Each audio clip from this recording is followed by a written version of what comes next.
कोट्टारत्तिल शंकुड़ी दक्षिण भारत के एक महान संत और लेखक हुए। उन्होंने मलयालम में एक ग्रंथ लिखा जिसका नाम है ऐतिह्यमाला। हम आज की कहानी में ऐतिह्यमाला का ही एक अंश आपको बताने जा रहे हैं, जिसमें कालड़ी के भट्टतीरी ब्राह्मणों के बारे में बात की गई है। वे तंत्र विद्या के धनी थे और उनके यहाँ गणपति प्रत्यक्ष दर्शन देते थे।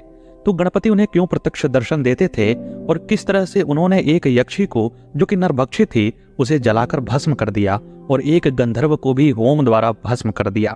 कालड़ी के भट्टतीरी का घराना कुमार नल्लूर ग्राम के अंतर्गत नेट्टशेरी नामक स्थान पर है। एक बार इस घराने का एक भट्टतीरी और दूसरा एक नंबूरी ब्राह्मण, जो इस भट्टतीरी का मित्र था, त्रिशी व पेरूर का उत्सव देखने चल पड़े। जब वे इरैया लक्कूड़ा के समीप पहुंचे तब तक दिन काफी बीत चुका था, इसलिए वे एक घर में गए और भोजन करके संध्याकालीन संध्या वंदन आदि पूरा किया और तत्पश्चात वहां से चल पड़े। जब वे यक्षी परंबु नामक स्थान के निकट पहुंचे तो उन्होंने दो सर्वांग सुंदरी स्त्रियों को रास्ते में खड़े देखा। जब वे दोनों इनके निकट पहुंचे तो वे स्त्रियां उनसे इस प्रकार बोली, इतनी देर गए, आप दोनों महानुभाव किधर जा रहे हैं? भट्टतीरी ने कहा, हम दोनों उत्सव देखने जा रहे हैं। तब स्त्रियों ने कहा, यहां से यक्षी परंबुर शुरू होता है, रात होने वाली है और सूरज डूबने के बाद कोई भी मनुष्य इस इलाके में से गुजरने का दुस्साहस नहीं करता। आपने तो सुना ही होगा कि यहाँ अनेक अनिष्ट घटनाएं घट चुकी हैं, इसीलिए आप दोनों इस समय इस खतरनाक स्थान में न जाएं। कल सुबह ही आपको आगे की यात्रा पर निकलना चाहिए, यही हमारी विनम्र सलाह है। नंबूरी बोला, हम दोनों इस इलाके में नए नए आए हैं, आज अगर हमें यहीं रहना है तो रात बिताने की सुविधा कहाँ मिल सकती है? क्या यहाँ पास ही कहीं किसी शूद्रादि का घर है? तब स्त्रियों ने कहा, हम दोनों को आप अपनी दासी ही समझें, हमारा निवास यहाँ से नजदीक ही है, यदि आपको उचित लगे तो रात वहीं बिताएं। इस प्रकार उन स्त्रियों के साथ कुछ देर बात करने के पश्चात उन दोनों ब्राह्मणों को लगा कि इस समय इस प्रदेश में यात्रा करना अनावश्यक ही खतरा मोल लेना होगा। उन सुंदर स्त्रियों के साथ रात बिताने का लोभ भी वे संवरण नहीं कर सके, इसीलिए उन्होंने स्त्रियों के साथ जाने का निश्चय किया। इसके बाद वे चारों वहां से चल पड़े। कुछ ही समय में एक बहुत बड़ा महल दिखाई दिया। स्त्रियां दोनों ब्राह्मणों को उसके अंदर ले गईं। महल में पास पास स्थित दो बड़े बड़े कमरे थे। उनमें से एक में भट्टतीरी को और दूसरे में नंबूदरी को उन स्त्रियों ने लिटाया। दोनों कमरों में एक एक स्त्री भी घुस गई। भट्टतीरी के कमरे में घुसी स्त्री ने जैसे ही उसे छुआ, वह मूर्छित हो गया। तुरंत उस स्त्री ने उसे खाना प्रारंभ कर दिया। चूंकि नंबूरी रोजाना देवी महात्मा का पारायण करता था, इसलिए उसके हाथ में वह ग्रंथ था। नंबूरी उसे सिरहाने रखकर ही सोता था। उस रात भी उसने ग्रंथ को सिर के नीचे रख लिया था, इसीलिए उसके पास जाकर उस स्त्री ने कहा, इस ग्रंथ को पलंग के नीचे कहीं रख दें, इसे सिर के नीचे रखने से आपको अच्छी नींद नहीं आएगी।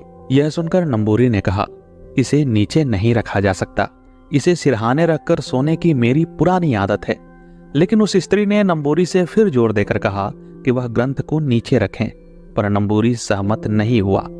तब तक दूसरे कमरे से भट्टतीरी की हड्डियों के चटकने और उस स्त्री के रक्तपान करने की आवाजें नंबूरी के कमरे में सुनाई देने लगी थीं। इससे नंबूरी का भयभीत होना स्वाभाविक ही था। उसके मन में अनेक प्रकार की शंकाएं कुलबुलाने लगी। लेटे लेटे ही उसने भट्टतीरी को पुकारा। तब तक उस स्त्री ने भट्टतीरी को 3/4 खा लिया था। अब जवाब कौन देता? भट्टतीरी से जवाब न मिलने से और उस स्त्री द्वारा ग्रंथ को नीचे रखने के लिए बार बार कहने से नंबूरी समझ गया कि सब मिलाकर स्थिति काफी विषम है और यह भी कि ये दोनों स्त्रियां साधारण मनुष्य स्त्रियां नहीं हैं। नंबूरी बहुत ही डर गया। दोनों हाथों से ग्रंथ को मजबूती से पकड़कर वह लेटा रहा। उसे जरा भी नींद नहीं आई, यह कहना तो आवश्यक भी नहीं है। रात के अंतिम पहर तक वह स्त्री उसके पास बैठी रही, फिर वह बाहर चली गई। नंबूरी थका हारा उस पलंग पर लेटा रहा। रात्रि के चौथे प्रहर में नंबूरी को थोड़ी सी झपकी आई। उसके बाद जब सुबह में उसकी आंख खुली तो वहां न महल था न वे स्त्रियां। नंबूरी ने पाया कि वह एक बहुत बड़े ताड़ वृक्ष के ऊपर बैठा है। बड़ी मुश्किल से वह उस पर से नीचे उतरा। तब उसने देखा कि उसके पास वाले वृक्ष के नीचे भट्टतीरी के नाखून और शिखा पड़े हुए हैं। नंबूरी समझ गया कि दोनों स्त्रियां वास्तव में नरभक्षी यक्षियां थीं। उन्होंने उन्हें माया बल से ताड़ वृक्षों को महल का आभास दिला दिया था और दूसरी यक्षी ने भट्टतीरी को खा लिया है। उसके पास देवी महात्म्य का ग्रंथ होने से वह बच गया। उत्सव जाने की सब बात को वह भुलाकर तुरंत ही अपने घर की तरफ लौट पड़ा। उस दिन जिस भट्टतीरी का दुखद अंत हुआ था, उसके सिवा उसके घर में और कोई पुरुष नहीं था। दिवंगत भट्टतीरी की पत्नी उन दिनों गर्भवती थी। नंबूरी ने जाकर भट्टतीरी की मृत्यु की शोक वार्ता भट्टतीरी की पत्नी से कही। उसे सुनकर विधवा हुई उस अभागी स्त्री को अत्यंत शोक हुआ। उस पतिव्रता ने अपने पति का अंतिम संस्कार सब विधि से कराया। कुछ समय के बाद उस स्त्री को एक अत्यंत तेजस्वी पुत्र पैदा हुआ। स्त्री ने बालक का जात कर्म, नामाकरण, अन्नप्राशन, मुंडन, उपनयन, समावर्तन ये सभी कर्म उचित ढंग से यथा समय संपन्न किए। उसे भली प्रकार से विद्याभ्यास, वेदा अध्ययन यह सब कराया। अत्यंत बुद्धिशाली वह बालक 16 साल की उम्र में ही वेद वेदांत पारंगत और सभी शास्त्र पुराणों का ज्ञाता हो गया। दोस्तों, अगर आपको हमारी कहानियां पसंद आती हैं तो इस वीडियो को लाइक करके हमारे चैनल को सब्सक्राइब अवश्य कीजिएगा। इसमें आपका तो 2 से 3 सेकंड का समय लगेगा, लेकिन हमारा चैनल इससे जीवंत बना रहेगा और सनातन के लिए किया गया हमारा प्रयास अधिक लोगों तक पहुंच सकेगा। तो हम आपसे इतनी अपेक्षा तो कर ही सकते हैं। अब आइए कहानी पर वापस लौटते हैं। जब वह वेद वेदांग में पारंगत हो गया और अपनी युवावस्था को प्राप्त कर चुका था, तो उसने अपनी माता से पिता के विषय में पूछा। तब माता ने पिता की अकाल मृत्यु का सारा समाचार उसे बता दिया। अपने पिता की अकाल मृत्यु का वृतांत अपनी मां से समझकर उसने प्रण किया कि उस यक्षी का काम जल्द से जल्द तमाम कर देगा। इसमें सफलता के लिए वह सूर्य देवता की उपासना करने लगा। अति कठिन तपस्या से उसने सूर्य देवता को प्रसन्न कर लिया।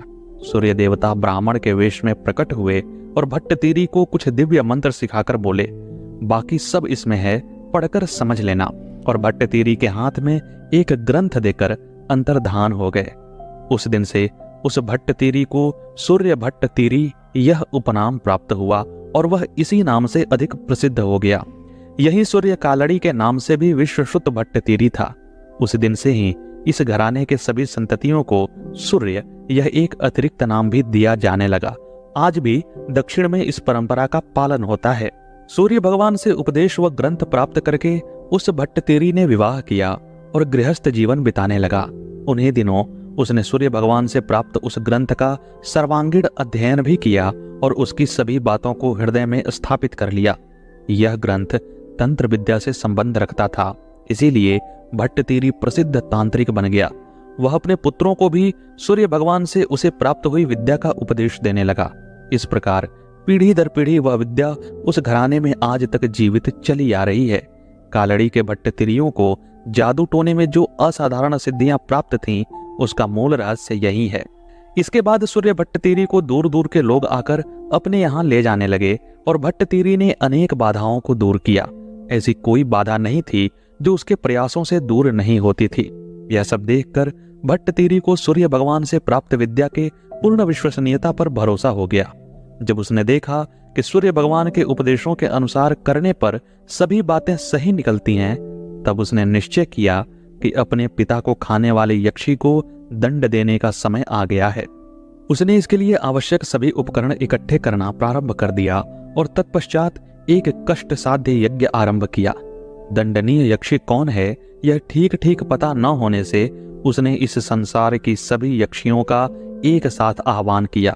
उसके मंत्र बल से वशीभूत होकर वे सब की सब उसके पास आ गईं। तब भट्टतीरी ने कहा, मेरे पिता को खाने वाली आप में से कौन है? चूंकि किसी ने भी आगे बढ़कर जवाब नहीं दिया, इसलिए उसने एक एक को बुलाकर उसके हाथ में दीपक थमाकर सत्य कहलवाया। इस प्रकार से अपराधी यक्षी को छोड़कर बाकी सब निर्दोष साबित हुईं और वहां से चली गईं। जब भट्टतीरी ने अपने पीछे व्याकुल होकर दुबक रही उस यक्षी से दीपक हाथ में लेने को कहा और कोई उपाय न होने से उसने अपना अपराध कबूल किया, तब भट्टतीरी ने कहा, मैं तुम्हें इसी अग्नि में होम कर दूंगा। यक्षी ने कहा, मुझे होम करेंगे तो आज से 41वें दिन आपकी मृत्यु हो जाएगी। भट्टतीरी ने कहा, इससे बचने का कोई उपाय तो होगा ही, मैं पता कर लूंगा। यक्षी ने कहा, 41वें दिन तिरुवल्वर जाकर देव दर्शन करेंगे तो बच जाएंगे, अन्यथा मेरे श्राप से मुक्ति पाने का और कोई मार्ग नहीं है। यह सुनकर भट्टतीरी ने कहा, वह सब तब देखा जाएगा, इस समय मैं तुझे नहीं छोड़ूंगा। और उसने उस यक्षी को पकड़कर होम कर दिया, जला दिया।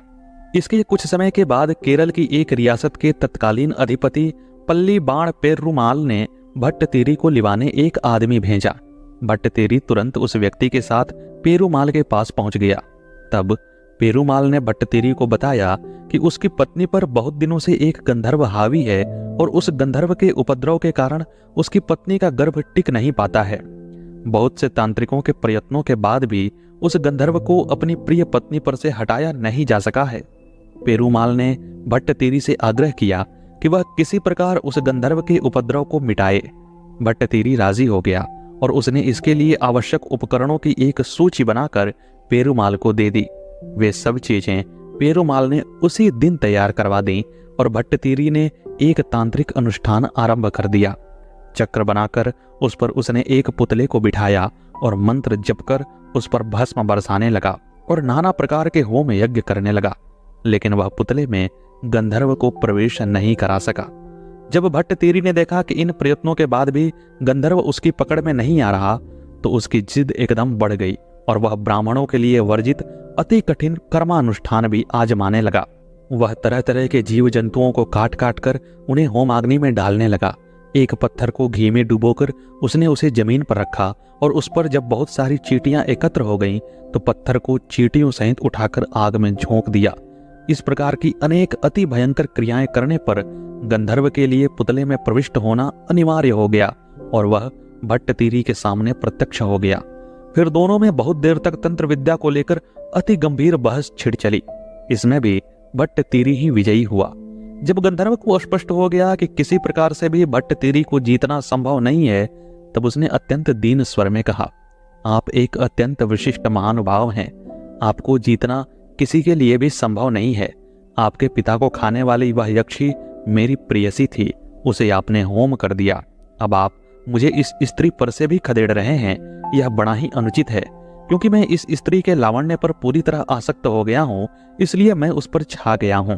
कृपा करके मुझे तंग न करें। तब भट्टतीरी ने कहा कि राजा की पत्नी को तुम्हारे उपद्रव से छुड़ाने का वचन मैं दे चुका हूं, इसलिए तुम्हें छोड़ने पर मुझ पर वचन भंग का दोष लगेगा और मेरी बड़ी बदनामी होगी। इसलिए तुम तुरंत ही शपथ लो कि आगे इस स्त्री को तंग नहीं करोगे और यहां से चलते बनो, वहीं तुम्हारे लिए अच्छा होगा, वरना यक्षी की जो गत मैंने की थी वहीं तुम्हारी भी करूंगा। यह सुनकर गंधर्व को अत्यंत भय और दुख हुआ और उसने भट्टतीरी को शाप दिया, आज से 12 दिन बाद पेशाब बंद हो जाने से आपकी मृत्यु हो जाएगी। तब भट्टतीरी ने घबराकर उससे शाप मुक्ति का उपाय पूछा। गंधर्व ने कहा कि यदि भट्टतीरी 12वें दिन तिरुवल्वर जाकर देव दर्शन करेंगे तो वह बच जाएंगे। इसके बाद भट्टतीरी द्वारा बाध्य किए जाने पर गंधर्व शपथ लेकर उस जगह को छोड़कर चला गया। पल्ली बाण पेरुमाल ने भट्टतीरी को अनेक कीमती उपहारों से सम्मानित किया। बिना विलंब पेरुमाल की भार्या गर्भवती हुई और आगे चलकर उसके 2-3 बच्चे भी हुए। जिस दिन भट्टतीरी की मृत्यु होने वाली थी, उसके पिछले दिन तिरुवालुवर देवालय में एक अशरीरी वाणी सुनाई दी, कल यहाँ एक अल्प मृत्यु होगी, इसीलिए जब सूर्यास्त में 3:30 घड़ी बाकी हो तब रात की पूजा करके सब लोग यहाँ से चले जाएं। अपनी मृत्यु के दिन सुबह ही भट्टतीरी तिरुवालुर पहुंच गया। उस समय तक उसे किसी प्रकार की असुविधा का अनुभव नहीं हुआ। शुद्ध होने के लिए वह मंदिर के तालाब में गया और स्नान आदि करके बाहर आया। तब उसे पेशाब करने की इच्छा हुई। तुरंत वह पास ही स्थित शौचालय में गया। तब उसे लगा कि अभी पेशाब नहीं करना है और वह वहां से पेशाब किए बिना ही बाहर आ गया और तालाब में आकर हाथ मुंह को धोवाया। तालाब से निकलते ही उसे फिर जोरों का पेशाब लगा और वह पुनः शौचालय में गया। तब उसे लगा कि लघुशंका नहीं करना है। इसी प्रकार वह शाम तक तालाब पर से आते रहा और जाते रहा। शाम होते होते वह बेहद कमजोर हो गया और तालाब की सीढ़ियों पर ही गिर गया और अंतिम सांसें लेने लगा। यद्यपि उस दिन कोई व्रत पर्व था और वहां असंख्य लोग आए हुए थे, लेकिन अशरीरी वाणी के कारण वे सब सूर्यास्त से 3:30 घड़ी पहले ही रात की पूजा करके वहां से चले गए थे। केवल भट्टतीरी वहां रह गया था। लघुशंका के बंद होने की पीड़ा से तड़पते हुए मरण वेदना में उसने कहा, हे भगवान, मैंने तो ग्रंथ में बताए अनुसार ही सब कर्म किया था। इसके जवाब में अशरीरी वाणी हुई, क्या जीव जंतुओं को काट काट कर होम करने की बात भी ग्रंथ में लिखी थी? यह वाक्य आज भी एक कहावत के रूप में खूब उपयोग में आता है, लेकिन उस निर्जन स्थल में सुनाई पड़ी उस अशरीरी वाणी को इतना प्रचार कैसे मिल पाया, यह स्पष्ट नहीं है। जो भी हो, लघुशंका के बंद होने से और मरण वेदना से तड़प तड़प कर भट्टतीरी ने आधी रात तक प्राण त्याग दिए। अंतिम सांसें गिनते गिनते जमीन पर तड़पते समय उसने जमीन से उछलकर तालाब की सीढ़ियों के ऊपर बनी छत की शहतीरों को अपने दांतों से चबा डाला था। इसके निशान आज भी देखे जा सकते हैं। तिरुवालुर का यह मंदिर अलंगाटुकु तालुके में स्थित है। हालांकि यह कहानी कुछ अतिशयोक्ति से भरी मालूम पड़ सकती है, क्योंकि एक मनुष्य द्वारा तालाब से उछलकर मंदिर के शीर्ष पर पहुंचना कल्पना नहीं तो और क्या है। सूर्य भट्टतीरी के बाद भी इस घराने में पैदा हुए भट्टतीरी लोग अत्याधिक तपोबल संपन्न, वेदज्ञ, शास्त्रज्ञ और अच्छे तांत्रिक होने लगे। एक बार एक बड़े जमींदार के नारियल के बगान में एक मुक्त चेकोन यानी कि शूद्र जाति का एक व्यक्ति चौकीदार के रूप में नियुक्त हुआ।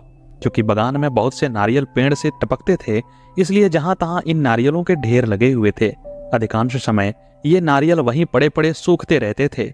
इस बगान में इस मुक्त चेकोन ने एक झोपड़ी बना ली थी और रात में वह उसी में सोता था। झोपड़ी में आग जलाने के लिए एक बड़ा गड्ढा भी था। ठंड के मौसम में चौकीदार उस गड्ढे में नारियल की जटा जलाकर आग तापता था और ताजे गिरे नारियलों को आग में भूनकर खाता था। एक बार सर्दियों के रात के अंतिम पहर में कोहरा छा जाने से ठंड इतनी बढ़ गई थी कि मुक्त चेकोन के लिए ठंड सहना अत्यंत मुश्किल हो रहा था। इसलिए वह उठा और 2-3 नारियल उठाकर उनकी जटाएं काटकर अलग की और उन्हें जलाकर आग तापने लगा और नारियल की गरी को आग में भूनकर खाने लगा। तब झोपड़ी की दीवार की एक छेद में से एक नन्ही सी सूंड मुक्त चेकोन के सामने डोलने लगी। तुरंत सूंड पर उसने भुने हुए नारियल का एक टुकड़ा रख दिया। उसे लेकर मुंह में डालने के बाद सूंड एक बार फिर मुक्त चेकोन के सामने प्रकट हुई। उसने नारियल का एक और टुकड़ा दिया। इस तरह कई बार हुआ। अंत में पूरा नारियल समाप्त हो गया। तब तक सुबह भी हो गई थी और सूंड भी गायब हो गई। मुक्त चेकोन भी अपने काम में लग गया। अगले दिन सुबह होने से पहले मुक्त चेकोन ने पिछले दिन के समान नारियल भुनकर खाना फिर प्रारंभ किया। तब पिछले दिन के ही समान वह सूंड एक बार फिर प्रकट हुई। मुक्त चेकोन भुने हुए नारियल के टुकड़े उसे देता रहा और वह हाथी का शिशु उन्हें लेकर खाता रहा। इस प्रकार कुछ दिन बीतने पर मुक्त चेकोन और गज शिशु में गाढ़ी दोस्ती हो गई। एक पल के लिए भी वह शिशु मुक्त चेकोन से अलग नहीं होता था। मुक्त चेकोन जो कुछ भी खाता था वह सब उस हाथी के बच्चे को भी देता था, लेकिन हाथी के उस बच्चे को भुने हुए नारियल से अधिक कोई वस्तु पसंद नहीं थी। मुक्त चेकोन हर रोज 3-4 नारियल भुनकर उसे खिलाता। उस बगीचे में असंख्य नारियल यूं ही पड़े पड़े सूखते रहते थे, इसलिए बगीचे के मालिक को भी इन नारियलों के इस प्रकार व्यय होने के बारे में पता नहीं चलता था। मुक्त चेकोन जब कहीं किसी काम से जाता था तब भी वह गज शिशु उसके साथ ही जाता था। लेकिन एक आश्चर्य की बात थी कि उस हाथी के बच्चे को मुक्त चेकोन के सिवा और कोई देख नहीं पाता था। एक बार कालड़ी का एक भट्टतेरी कहीं से तंत्र साधना करके लौट रहा था। नारियल का यह बगान रास्ते में ही होने से वह उसे देखने रुका। तब इस हाथी के बच्चे पर उसकी नजर पड़ी। भट्टतेरी एक दिव्य पुरुष था, इसलिए वह समझ गया कि यह कोई साधारण हाथी नहीं है। उसने उसे मुक्त चेकोन से खरीदना चाहा। मुक्त चेकोन को इस गज शिशु पर अत्याधिक वात्सल्य था, इसलिए उसने कहा, अरे नहीं मालिक, यह दास इस एक दंती को नहीं दे सकता है। उस हाथी के शिशु को एक ही दांत था। लेकिन भट्टतीरी द्वारा बाध्य किए जाने पर और यह कहने पर कि उसके बदले मुहमांगा दाम मिलेगा, वह अंत में हाथी बेचने के लिए राजी हो गया। तब भट्टतीरी ने मुक्त चेकोन के बताए दाम चुकाए और उस हाथी को खरीद लिया। लेकिन हाथी उसके साथ जाने को तैयार नहीं हुआ, मुक्त चेकोन के पास ही खड़ा रहा। तब भट्टतीरी ने मुक्त चेकोन से 2-3 भुने हुए नारियल भी खरीद लिए। उन्हें फोड़कर उसकी गरी का एक टुकड़ा आगे बढ़ाने पर गज शिशु उसे खाने लगा। इस तरह भट्टतीरी आगे आगे चलता गया और उसके पीछे पीछे हाथी। रह रहकर भट्टतीरी नारियल का एक एक टुकड़ा बढ़ाता, जिसे गज शिशु शून्य में लेकर खा लेता। इस प्रकार भट्टतीरी उस हाथी को लिए अपने घर पहुंच गया। मुक्त चेकोन को उस गज शिशु की असलियत समझ में नहीं आई थी।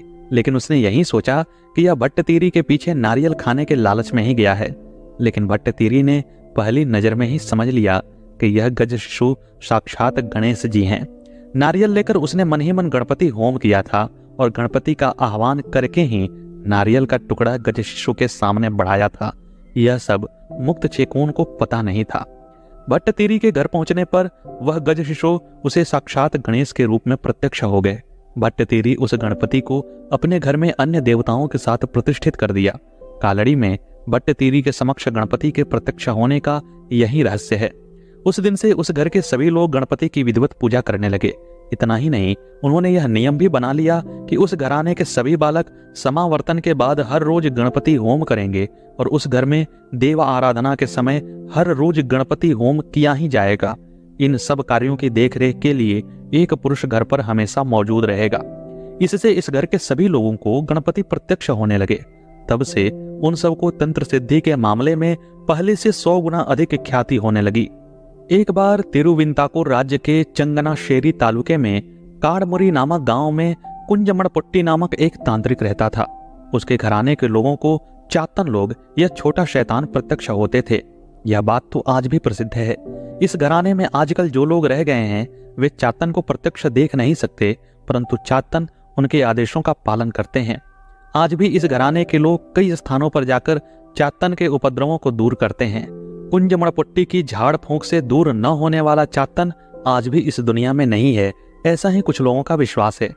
यदि कोई उन पुट्टियों के पास चातन का उपद्रव दूर करने का अनुरोध लेकर जाए और व्यस्तता के कारण पुट्टी उसके घर न जा सके तो वह उस व्यक्ति को एक पर्ची लिखकर दे देता था। उस पर्ची में यही लिखा होता था कि अमोक तिथि को मैं इस व्यक्ति के घर आ रहा हूं, तब तक इसके यहाँ किसी प्रकार का भी उपद्रव नहीं होना चाहिए। इस पत्र को घर ले जाकर जोर से पढ़ने पर चातन का उपद्रव उस पत्र में लिखी तिथि तक रुक जाता था। ऐसा तो आज भी देखने में आता है।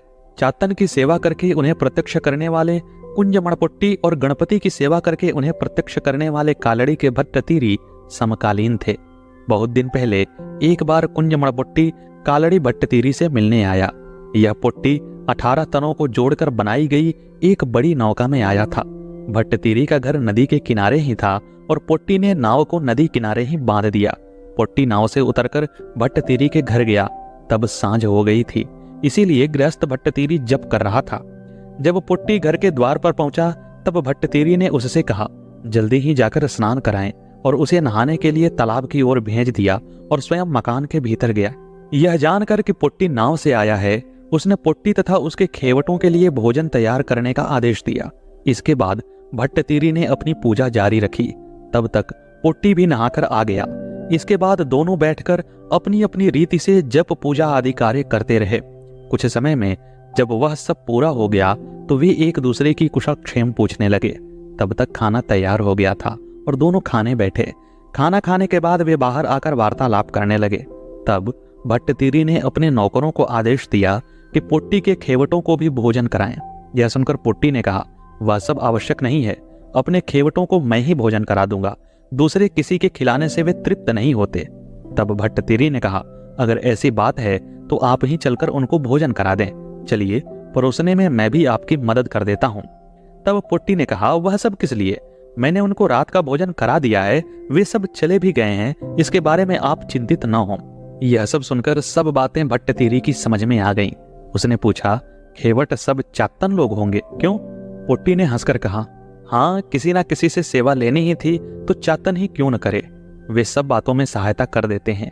भट्टतीरी समझ गया कि पुट्टी का बेकार में 10-20 लोगों के लिए रात के समय खाना तैयार करवाना, फिर इस प्रकार टोकना, यह सब उसे अपमानित करने के लिए है तथा गणपति की सेवा करने से सब कार्यों की सिद्धि नहीं होती है, यही पुट्टी का आशय है।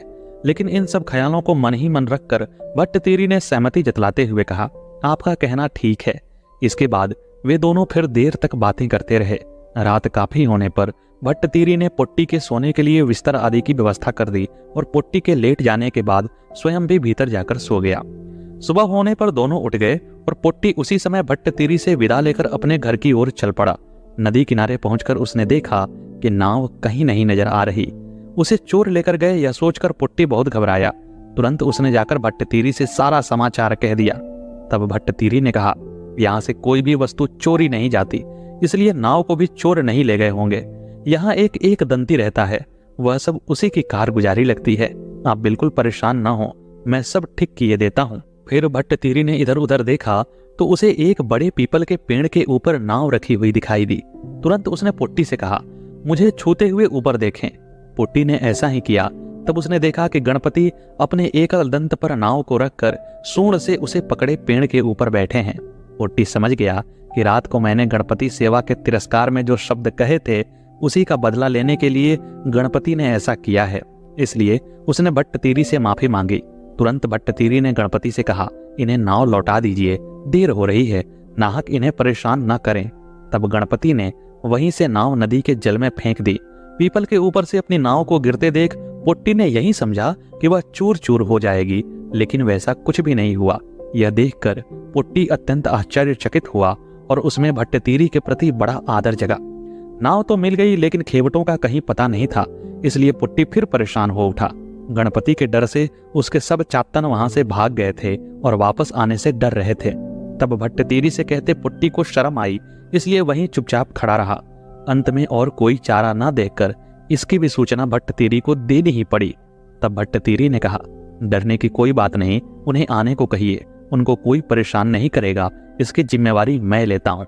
यह सब सुनकर चातन नाव पर आए और पुट्टी ने गणपति की पूजा के लिए धन दिया और वहीं से गणपति को नमस्कार करके चला गया। तो दोस्तों, दक्षिण भारतीय भट्टतीरी ब्राह्मण के खानदान के बारे में मलयालम ग्रंथ ऐतिह्यमाला की यह कहानी आपको कैसी लगी, कमेंट बॉक्स में अवश्य बताइएगा। मिलते हैं अगले वीडियो में अगली प्रस्तुति के साथ। तब तक के लिए नमस्कार।